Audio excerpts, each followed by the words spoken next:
Si les routes de Monaco sont particulièrement bien entretenues, c'est grâce au travail de ces hommes. Guidés par la direction de l'aménagement urbain, ils interviennent 2 fois dans l'année, à l'occasion du Grand Prix et avant l'arrivée de l'hiver, pour remettre en état les routes de la Principauté. Après l'avenue de Varavilla, le boulevard du Larvoto, le chemin de la Turbie et le boulevard Régnier 3, c'est au tour de l'avenue Hector Otto d'être restauré, un secteur qui a donné du fil à retordre aux ouvriers. Il y a eu au total 5 nuits sur le secteur d'Hector Otto. Donc là on est à la fin de ces opérations. Donc on a pu heureusement consolider la structure et après effectuer l'application de la couche de roulement, ce qu'on appelle.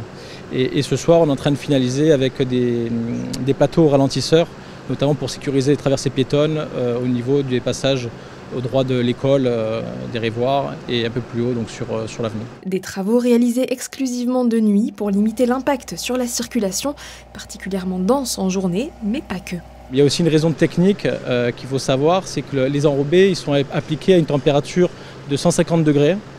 Et quand ils sortent de la centrale d'enrobé, ils sont à peu près à 180. Donc si on mettait trop de temps à venir pour l'appliquer, en fait on n'aurait pas les caractéristiques structurelles suffisantes. Donc c'est pour ça qu'on privilégie aussi d'intervenir la nuit. Si l'odeur du bitume est difficilement atténuable, le gouvernement a mis tout en œuvre pour limiter les nuisances causées aux riverains.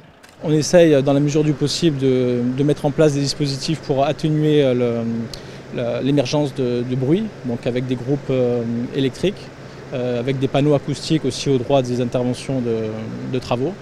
En tout, la rénovation des 8 secteurs nécessitera 14 nuits jusqu'au vendredi 15 novembre.